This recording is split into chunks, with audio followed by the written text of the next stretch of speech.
Hi friends, welcome back to S&G Family Farm. So today we're going to try something a little different. I'm just going to do a cooking video, but it's going to be sped up, and I'm playing around with my lighting and stuff. So we're going to get started with some French toast. These are our bantam chicken eggs I used here. Approximately 6 regular sized chicken eggs, and then we're going to put some half and half in this and some cinnamon. And so we're going to make some French toast sticks for my husband for breakfast. Then we're going to use some gluten-free sandwich bread.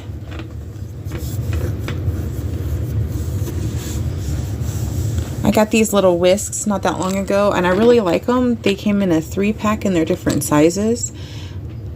The handles are a little small. I'm looking for like the perfect whisk, but I haven't found one yet. If y'all got any suggestions, please let me know. And then here is this is just the Walmart brand of gluten-free bread. So we're going to take it and cut it into strips. And then we're going to dunk it into our egg mixture. And then we're going to get it cooking in the pan.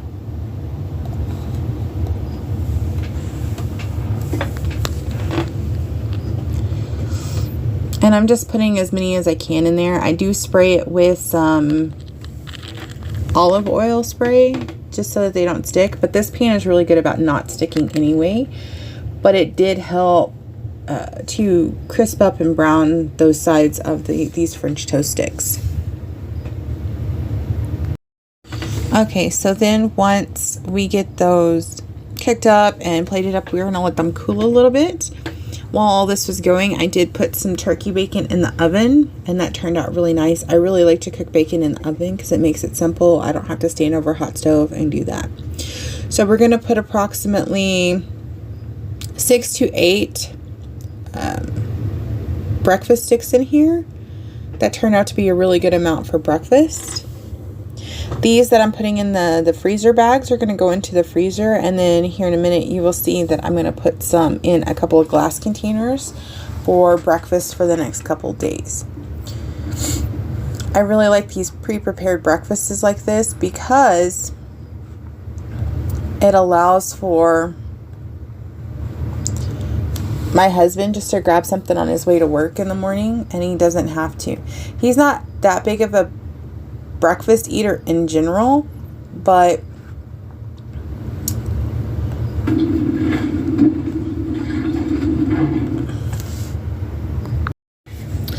okay, so here I'm fixing my lunch for the next day. We're just going to do a lettuce wrap here.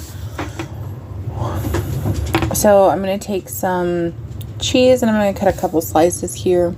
This is just the Colby Jack. I like the flavor of this. It's a softer cheese. It's got a mild flavor, so it's pretty good with no matter what you're eating or fixing with. It's also very easily meltable. So I tend to grab the Colby Jack because it does melt easily.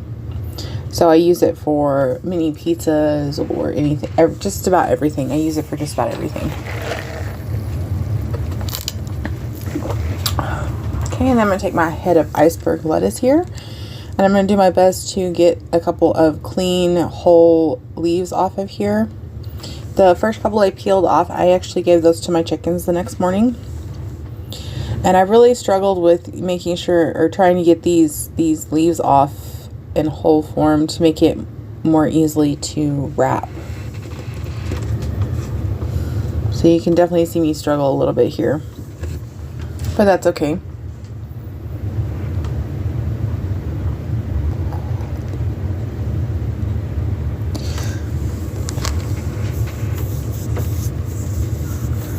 Okay, so once I get the lettuce that I want on here, this is a low carb friendly version of a sandwich basically. So we're just going to stack those lettuce leaves up there so that they will hold whatever we put into them. Sorry for that camera there.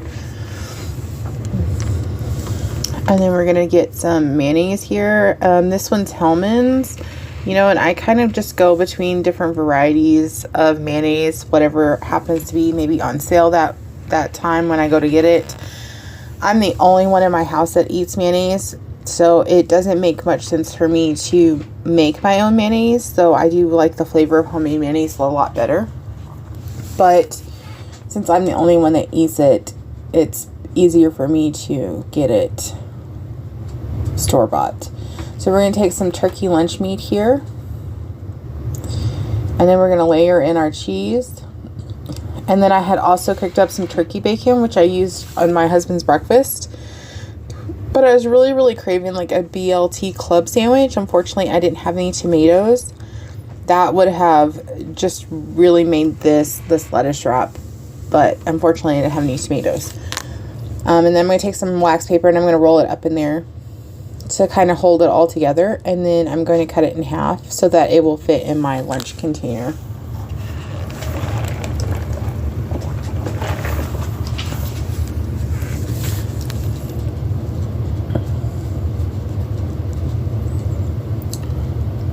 And this wax paper was a little bit difficult trying to cut through, but I made it happen. A serrated blade probably would have been easier than a straight one, but I didn't want to dirty something else, so we just used what we had.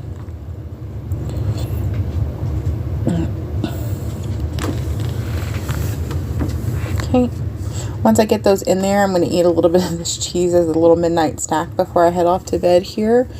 Unfortunately, I have to cook after the sun goes down in the summertime because it is just too hot.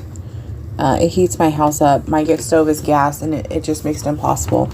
I also find myself that I'm a little bit more in favor of cold foods and salads and stuff than hot meals in the summertime. Y'all have to let me know if y'all agree with that, if that's something that y'all find yourselves eating more frequently in the summer. So I had some leftover broccoli florets here and some baby carrots. We're going to get that closed up, get some of this cleaned up, and then we're going to go into making some fresh homemade tzatziki sauce. This turned out really well also.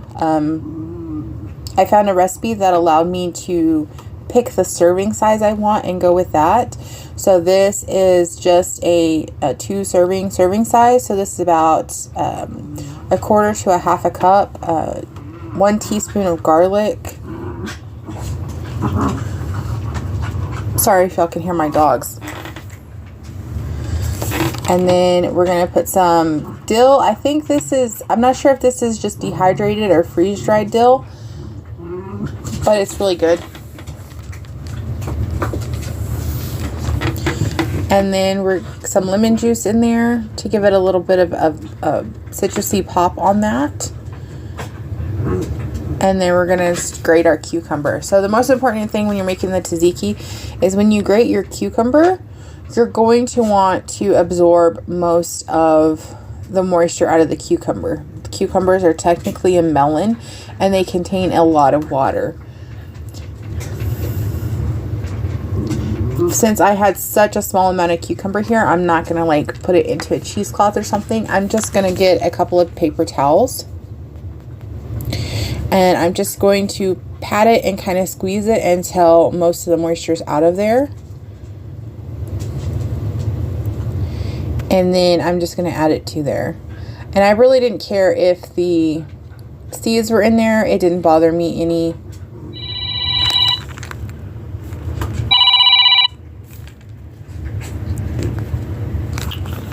Oh, fudge nuts. So yeah, so we're going to get that tzatziki sauce all mixed up. And because I make this the night before, that flavor profile really has a chance to absorb into that sour cream and make it taste really good.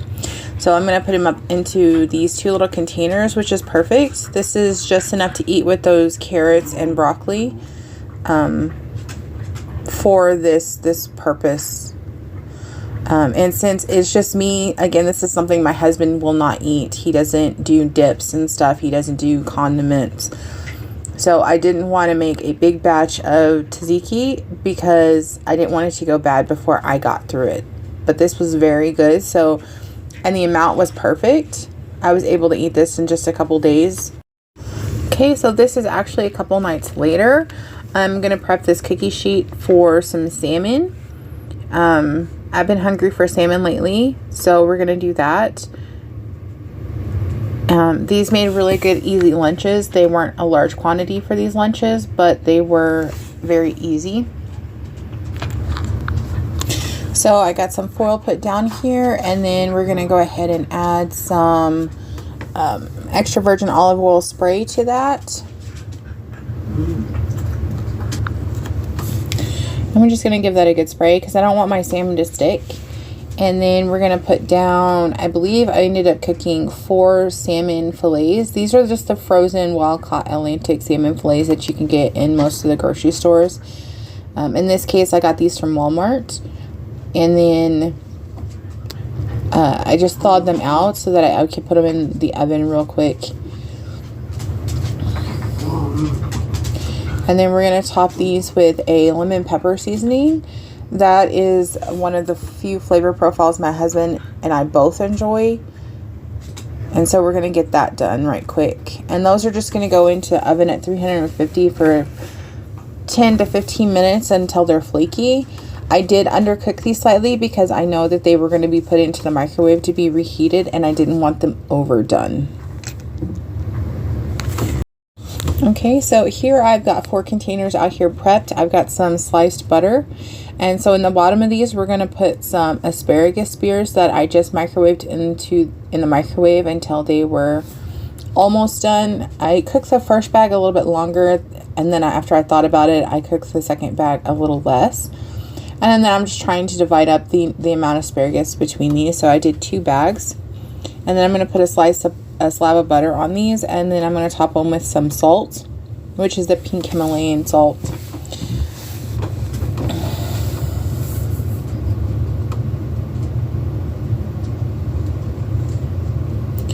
And these actually did turn out really, really good. They were very quick, and they weren't a heavy lunch. Even after heating them, they weren't hot. You know what I mean? They didn't really heat you up. They were a nice, fresh, simple, easy lunch for the next couple of days. And so then we're just going to go ahead and put our salmon fillets on here, and that lunch is finished. So it was really fast. It came together in about 15 minutes. So it was super easy. And then I'm going to pop the lids on these. I allowed the salmon to cool a little bit before I put them in here. The steaming on those first 2 is mostly because of the asparagus. So we're going to go ahead and get the lids on those and pop those in the oven. Okay, so now we have moved on to a crock pot dinner here. I did this the same night I did the salmon. So this will also add like dinners for the next couple nights. So we're going to take these cube steaks. They were still a bit frozen. So I had to run back over to the sink and run water over them. They were a little frozen on the bottom side, and so they were sticking to the... so you can definitely tell that these are still frozen, but they were thawed enough I was able to kind of push them into the crock pot.